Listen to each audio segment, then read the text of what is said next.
incredible talk by Jan earlier. It's wonderful.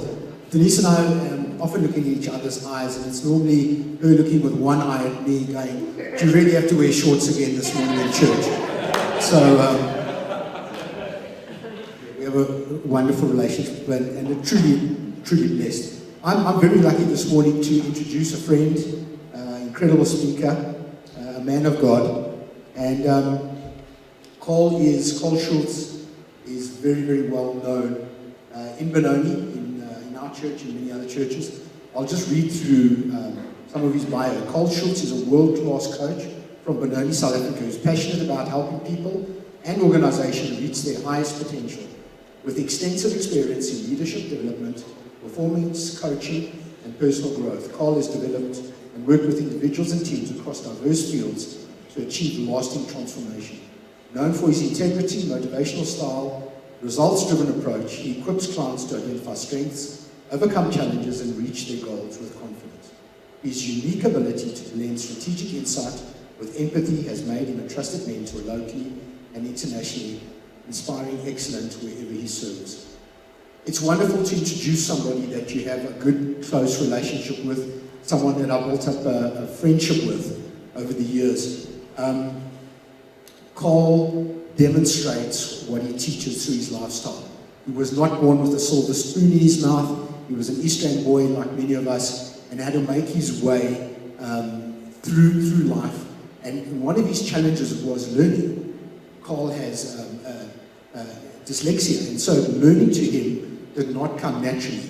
Yet this man has constantly enabled and empowered people through learning, creating world-class coaching, which is he imparts to people incredible knowledge across a variety of disciplines, and has not only gone ahead with that learning, but has mastered many of the talking techniques. He's been on the Professional Speakers Association of South Africa, has been won awards as a distinguished Toastmaster, and I've seen in many people's lives how he's really changed things. In our own church recently, he's developed a program called A Man After God's Heart, and Joe and I had the incredible privilege recently to have Carl facilitate that within our church, and it's touched many, many men's lives within our own church. So with that said, Carl, if you'll join me on stage, I'm very, very honored to introduce Carl Schultz, the tactician of talk.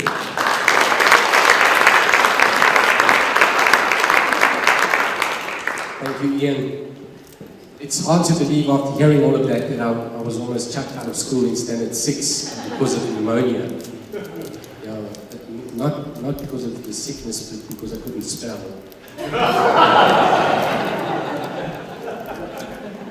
The other day, I was invited to speak to a group of leaders in the township just on the other side of Great Pan.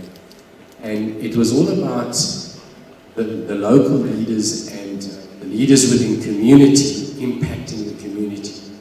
And I remember chatting to this audience, and there was a time for questions and answers afterwards.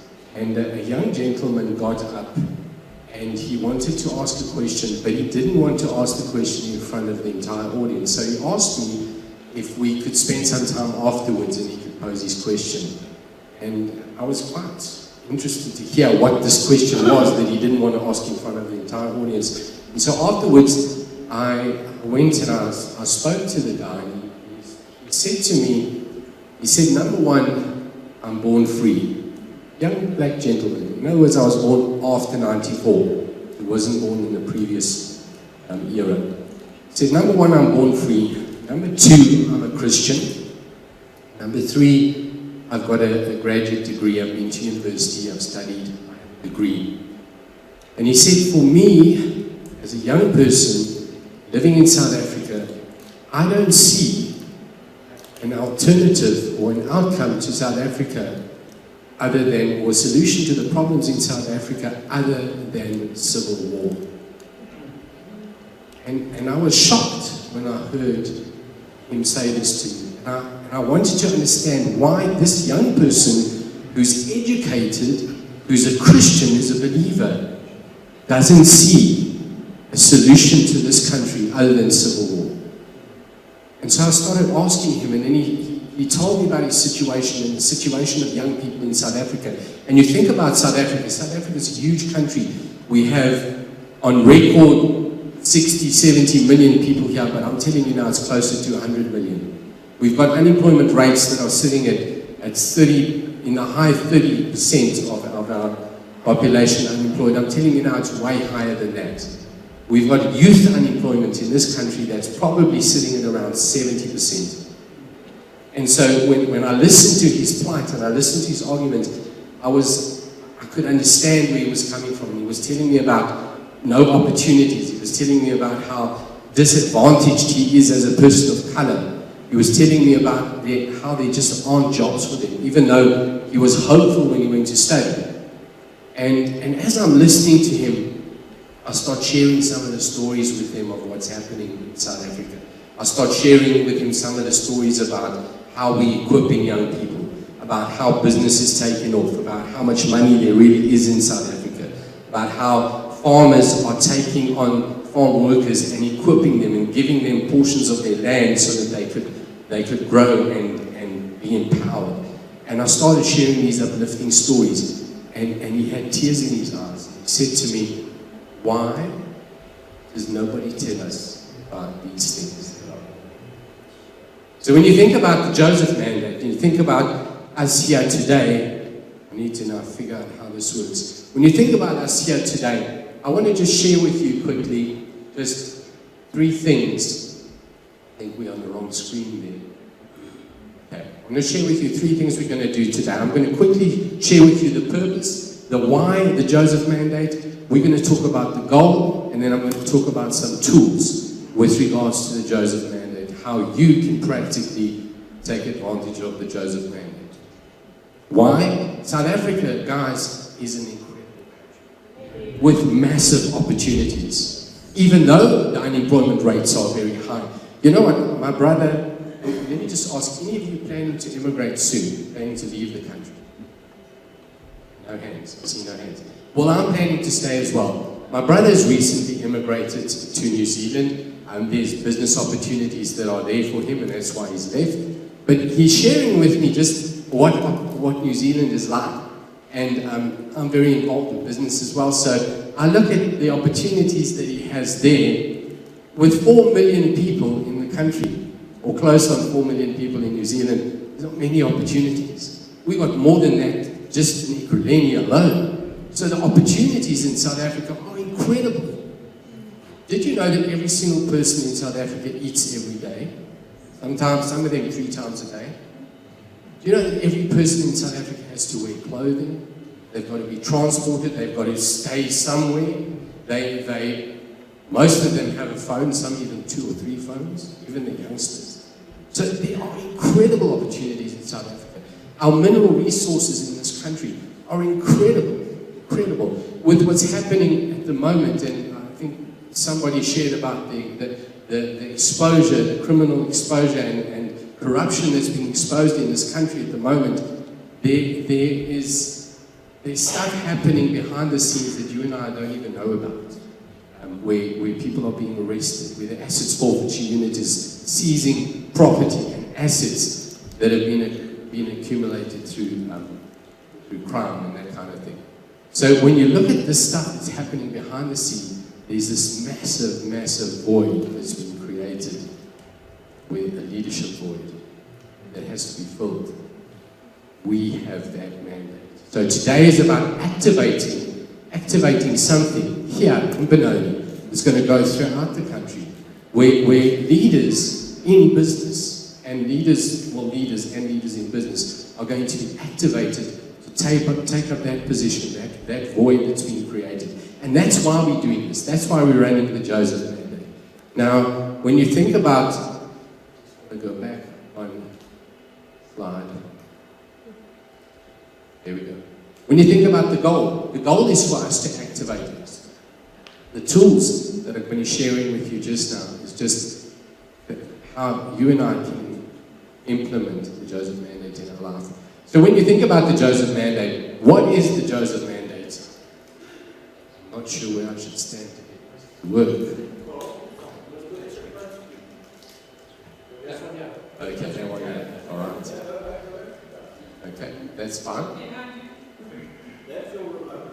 Okay, is that okay? I changed the size to fit on a small screen, but that's okay. So if it's a little bit stretched, and I just want to tell you that there probably are spelling mistakes. I wouldn't know.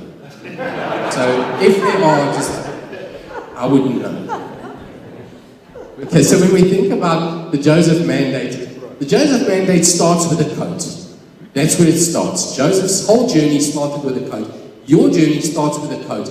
The coat was a gift that his father gave him. The coat was the gift that his father gave him that made him stand out from the crowd. Made him stand out. You and I have a gift. You and I have something within us, a gift, an ability to do something that other people can't do, and something better than other people. So look at your neighbor and say to them, I can do something better than you.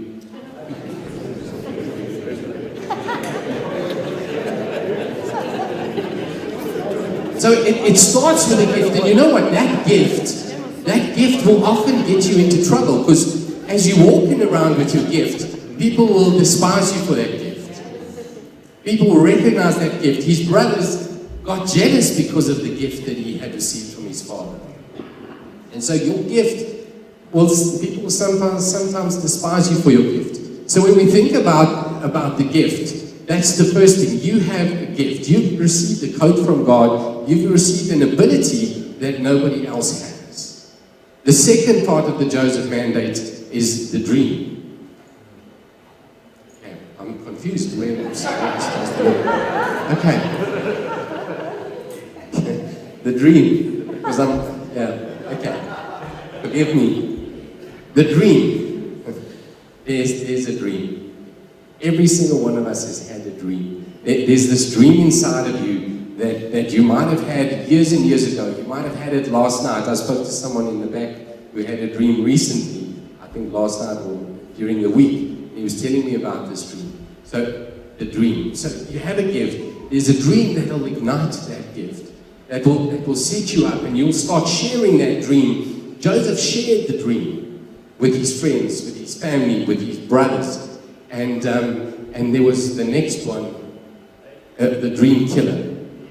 So, again, there we go. The dream killer. When Joseph came walking in the fields to go to his brothers, they saw him and they said, here comes that dreamer again.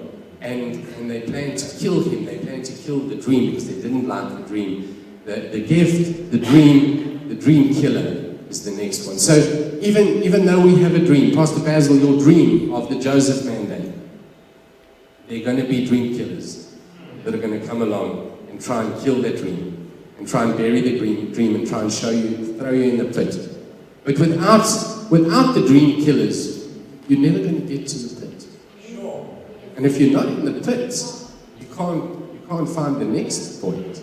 And the next point in the pit is the lifeline. So when we think about the lifeline, in Joseph's case, when he was in the pit, the brother was the lifeline. The one brother, the oldest brother, said, no, we can't kill him. Let's rather sell him. Let's rather just throw him in the pit. Let's not kill him. And the traders came by, and the traders were a lifeline. They bought Joseph. If Joseph hadn't shared his dream, if he hadn't gotten the gift that the brothers had gotten jealous of him, and he didn't have the dream and share the dream, he wouldn't have been thrown in the pit, and he wouldn't have received the lifeline. He wouldn't have been bought by the traders and become a slave that set him up for the next position. And the next position is where the work starts. The work starts there. So as Joseph was sold as a slave, he started working, but he found favor, and his work just exalted him and lifted him to the next position. And as he worked, he found favor, and he got promoted to the next position. Then the next one, point number 6, is a setback. So after working and being promoted, there was a setback. The accuser came. The accuser accused Joseph of, Potiphar's wife, falsely accused Joseph, and he was then again dismissed. the setback. There was a setback that happened and it put him back. But the setback also put him into a place where he was prepared for the palace. And so when we think about these stages, I don't know where you are. I don't know where you are currently in your life, which one of those stages. Every stage is part of preparing you for the next stage. So that eventually we get to the place where we are in the palace and we have a position of influence where we get to influence nations, to influence the well-being of nations. And that's what God wants us to do. So no matter where you are, no matter in which one of those areas you are exactly where you're meant to be. If you acknowledge your gift and you receive your gift and you're grateful for your gift and you start working on your gift and you're parading your gift, that's exactly what God wants you to do. Because that gift set you aside. And as you're parading that gift and God gives you the dream of how and where you're going to be able to live out that gift, people are going to come and come against you. They are going to try and kill that dream. But in them killing your dream, you need to hold on to that. I think while Joseph was in the pit, wondering what was going to happen, I think he probably reached out to the Lord because he knew the Lord. And he probably said, I don't understand this. I have this gift, this dream. Now I'm in the pit.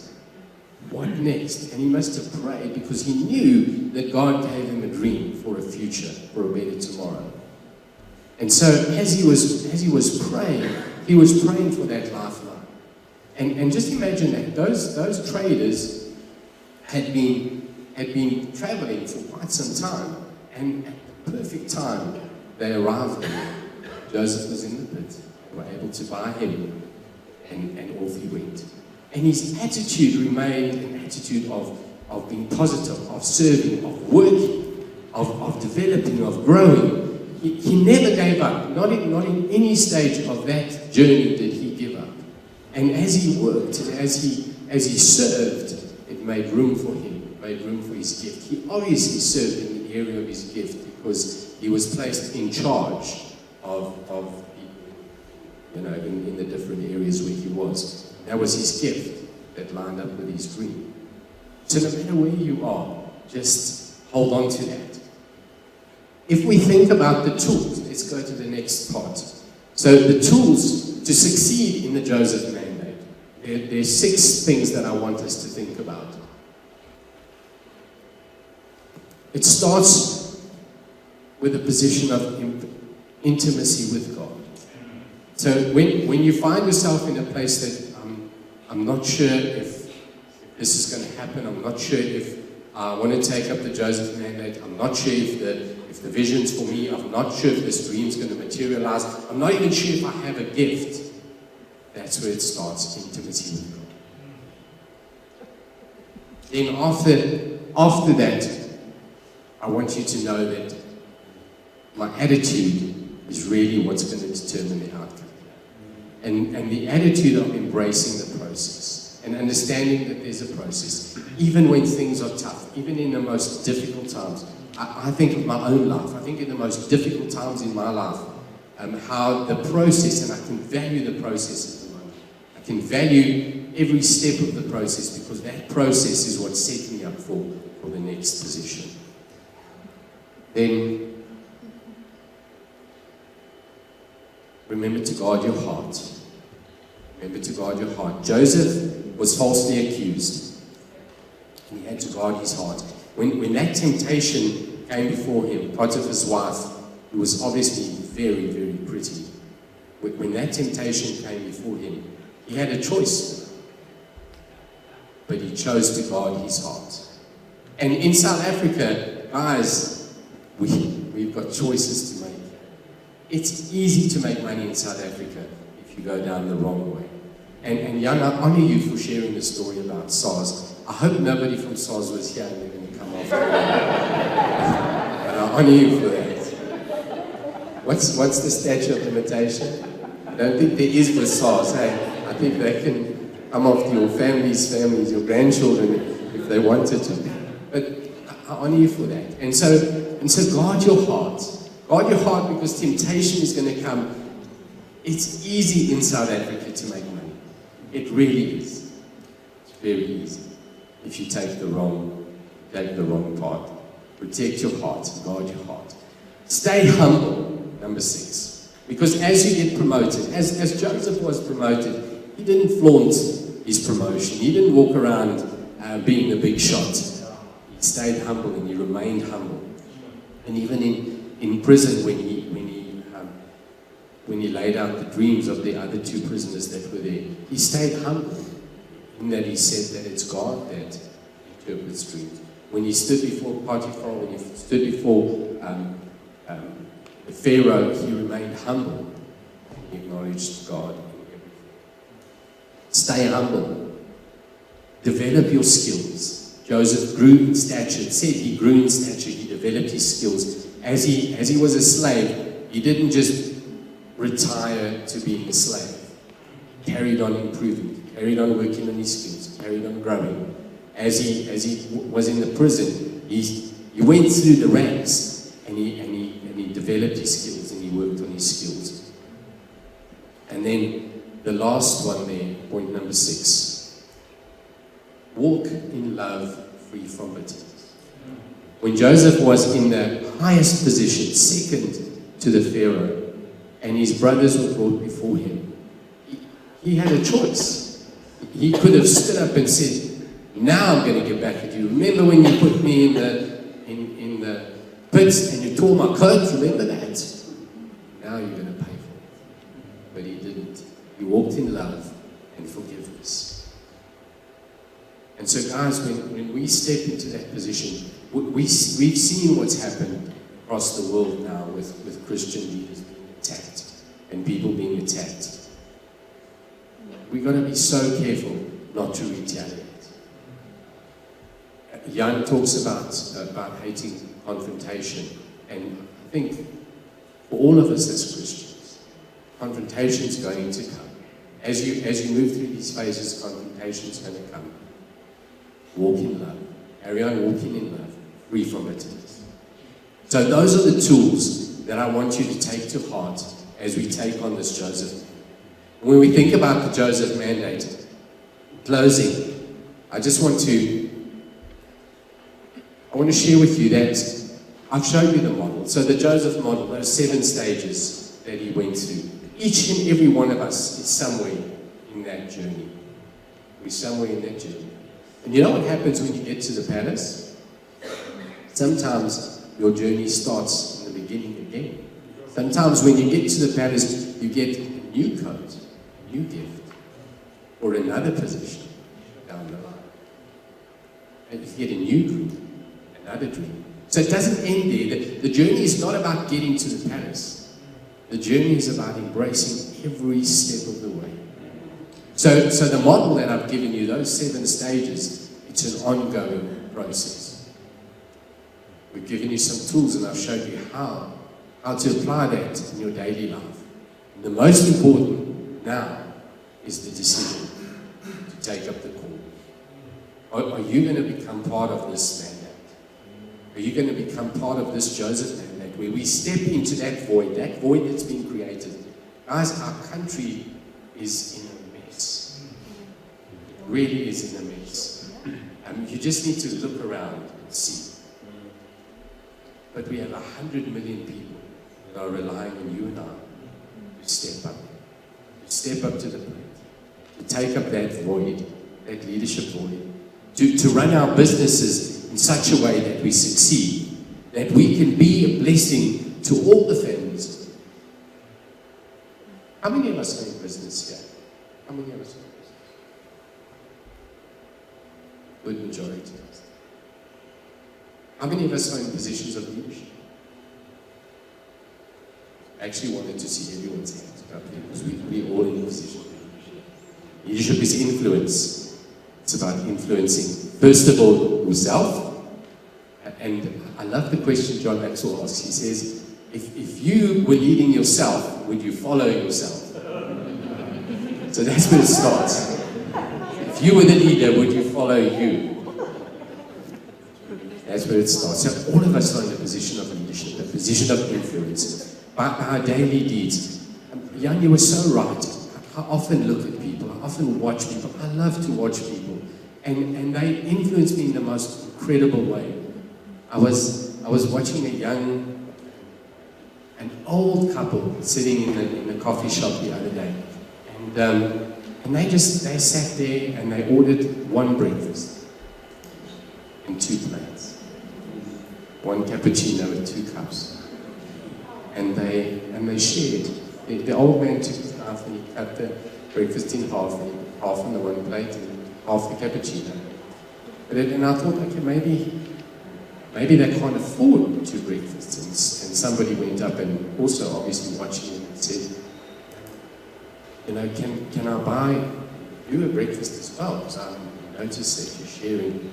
And the old man said, no, we share everything. Anyway, and they were eating, and they were sitting there, and the wife just started eating. The husband just sat and watched.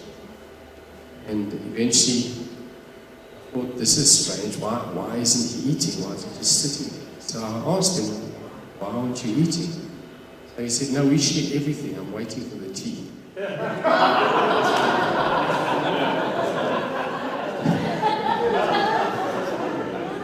So when we look at people, see people, don't see another beggar, another unemployed person, another hopeless, drug-addicted, lost case. See a person. Let's see people. You know the biggest danger to us, the biggest threat to us in South Africa, it's called social empathy, or the loss of social empathy, where we stop seeing people. We see so much suffering, so much stuff, we get used to it. Crime. We see accidents happen, we see notifications of people that have died, people that have been murdered, we become numb to that. Let's get back, let's take back the authority in this country. Let's take up that call.